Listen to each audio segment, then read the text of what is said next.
అత్యధికంగా తగ్గించింది కేసీఆర్ ప్రభుత్వం, తెలంగాణ రాష్ట్రం అనే మాట మనం చెప్పుకున్నాడు కాదు, కేంద్రం ప్రభుత్వం పార్లమెంట్లో చెప్పిన మాట. మళ్ళీ ఒక్కసారి ఆత్మహత్యలు ఎందుకు చాలైనాయి? ఏం జరుగుతున్నది? ఇది కాలం తెచ్చిన కరువా, కాంగ్రెస్ తెచ్చిన కరువా? మనం అర్థం చేసుకోవాల్సిన అవసరం ఉంది. కేవలం కేసీఆర్ మీద కోపం, కేసీఆర్ ఆనవాళ్ళు ఉండొద్దనే ఒక ఆరాటం, దాంతో ఇవాళ మేడిగడ్డ కాళేశ్వరంలో 3 రిజర్వాయర్లు, 19 పంప్ హౌజులు,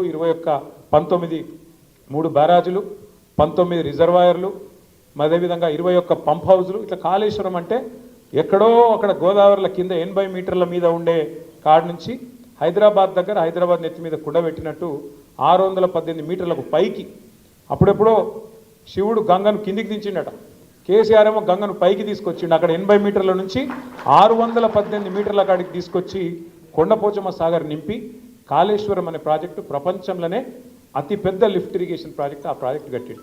అందులో 3 బ్యారేజీలు ఉన్నాయి. అందులో 3 బ్యారేజీలల్లా 340 పిల్లర్లు ఉన్నాయి, 340 370 పిల్లర్లు ఉన్నాయి. అందులో ఒక్క పిల్లర్కు పర్రె పట్టింది, ఒక్కటి. దాన్ని పట్టుకొని ఎంత కథ వేసిర్రు? కాంగ్రెస్ వాడేమో దున్నపోతు తినిందంటాడు, బీజేపీ వాడేమో దుడ్డని కట్టేరా అంటాడు.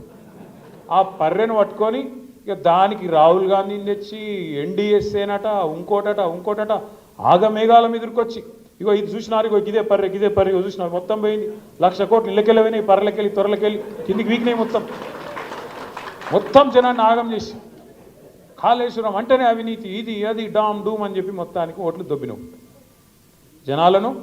నువ్వు తర్వాత ఇంకా మళ్ళీ పుల్లన్న ఉన్నారు కదా యూట్యూబ్లో, అందరు కలిసి మొత్తం కేసీఆర్ తిట్టుడే పనిగా పెట్టుకొని జనాలను నెత్తులు పాడు చేసి, రైతుల నెత్తులు కూడా ఖరాబ్ చేసి, మొత్తానికి ఏదో జరగందేదో జరిగినట్టు చూపెట్టి ఆయనతో ఓట్లు కొట్టుకున్నారు.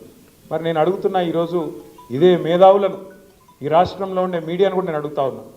కాళేశ్వరంలో ఒక్క బ్యారేజీలో ఒక్క పర్రె పడితే దానికి ఇంత లొలిపెట్టిరు మీరు. మరి అలా సుంకిశాల కూలిపోతే, అక్కడ రిటైనింగ్ వాల్ కూలిపోతే ఎవ్వరు మాట్లాడరు. బీజేపీ వాడు మాట్లాడాడు, కాంగ్రెస్ వాడు కుయ్యనడు. ఎస్ఎల్బీసీలో 2.5 కిలోమీటర్ల టనెల్ కూలిపోతే ఎవరు మాట్లాడరు. మీ కాడ ఏం ప్రాజెక్ట్ అది? పెద్దవాగు ఖమ్మం దగ్గర కొట్టకపోతే, ఆ బ్రిడ్జ్ కొట్టకపోతే ఎవడు ఎన్డీఎస్ఏ మాట్లాడాడు, ఎవడు ఎన్డీఏ మాట్లాడాడు. చూడండి, ఇలా రేవంత్ రెడ్డికి రక్షణ కవచంలాగున్నది ఎవరో కాదు, బీజేపీ. నేనేదో ఉత్తగా చెప్తలేను ఈ మాట. లేకపోతే మేడిగడ్డల పర్రె పట్టింది అని రేవంత్ రెడ్డి అనగానే తెల్లారి వరకు వాడొచ్చి వాలిపోలే గద్ద లెక్క బీజేపీడు. ఎన్డీఎస్ఏ అని వస్తుంది, నేషనల్ డ్యామ్ సేఫ్టీ అథారిటీ. వస్తాడు, వచ్చేది ఇట్లా చూసినట్టు చూసి తెల్లారి వరకే బీజేపీ ఆఫీస్లో ఒక రిపోర్ట్ తయారు చేసి ఇక్కడ ప్రజల మీద వేసి ఎలక్షన్లలో గోల్మాల్ చేసి. మరి ఇవాళ ఎస్ఎల్బీసీలో టన్నల్ కూలి దాదాపు 72 గంటలు అవుతాను. ఎందుకో రాడు, మరి ఎన్డీఎస్ఏ రాదు, ఏ బీజేపీ వాడు మాట్లాడాడు, ఎవరి నోరు పెగులుతలేదు. కిషన్ రెడ్డి మాట్లాడాడు, బండి సంజయ్ అన్నాడు. ఎందుకు? ఏమొచ్చింది ఇబ్బంది మీకు? ఎందుకు మాట్లాడతలేరు? సుంకిశాల రిటైనింగ్ వాల్ కూలిపోతే దాని మీద ఒక సోదరుడు మహబూబ్నగర్ జిల్లాలో గవినోల శ్రీనివాస్ అని ఉంటాడు, ఆయన ఆర్టీఐ కింద దరఖాస్తు పెట్టుకున్నాడు. ఎంత నష్టమైంది, ఎందుకు కూలిపోయింది చెప్పాలి, కాంగ్రెస్ ప్రభుత్వం అవినీతి వల్ల కూలిపోయిందా, ఏమిటికి కూలిపోయింది చెప్పాలి అంటే ఏం ఆన్సర్ ఇస్తారు తెలుసా? ఏం జవాబు ఇచ్చారు ఎరికేనా? ఇది దేశ భద్రతకు సంబంధించిన అంశం, మీకు చెప్పమోట. ఏది రిటైనింగ్ వాళ్ళు సుంకిశాలలో కూలిపోతే అది దేశ భద్రతకు. అదేమన్నా చైనా సరిహద్దులు ఉందా, పాకిస్తాన్ సరిహద్దులు ఉందా? గీడ ఆంధ్ర తెలంగాణ బార్డర్ కార్డు ఉంటే, అది కూడా మన తెలంగాణలో ఉంటే, అందులో రిటైనింగ్ వాళ్ళు మీ అవినీతి వల్ల కూలిపోతే, మీ కమిషన్ల వల్ల కూలిపోతే దాని మీద బీజేపీ వాడు మాట్లాడాడు. ఒక తమ్ముడు శ్రీనివాస్ అడిగితే దేశ భద్రతతో ముడిపడిన వ్యవహారం కాబట్టి సమాధానం అంటున్నది రేవంత్ రెడ్డి ప్రభుత్వం. అదే ఈరోజు ఎస్ఎల్బీసీలో టన్నెల్లో కూలిపోతే బీజేపీ వాడు మాట్లాడాడు. ఈ రెండే కాదు నేను చెప్పేది, ఒక్కసారి జాగ్రత్తగా వినండి. ప్రధానమంత్రి నరేంద్ర మోడీ గారు వస్తారు తెలంగాణకు పార్లమెంట్ ఎన్నికల ప్రచారంలో. ఏమంటాడు ఆయన వచ్చి? ఈ రాష్ట్రంలో కాంగ్రెస్ పార్టీ అత్యంత అవినీతి ప్రభుత్వాన్ని నడుపుతా ఉన్నది. ఇక్కడ ఆర్ఆర్ ట్యాక్స్ వసూలు చేస్తున్నారు, RR tax, Rahul Revanth tax వసూలు చేస్తున్నారు. ఒక్కొక్క బిల్డర్ దగ్గర హైదరాబాద్లో స్క్వేర్ ఫీట్కు 150 రూపాయలు వసూలు చేస్తున్నారు అని ప్రధానమంత్రి గారు వచ్చి ఏప్రిల్ మాసంలో గర్జించిపోయింది. మరి గర్జించి 10 నెలలే, ఇంతవరకు యాక్షన్ మాత్రం లేదు.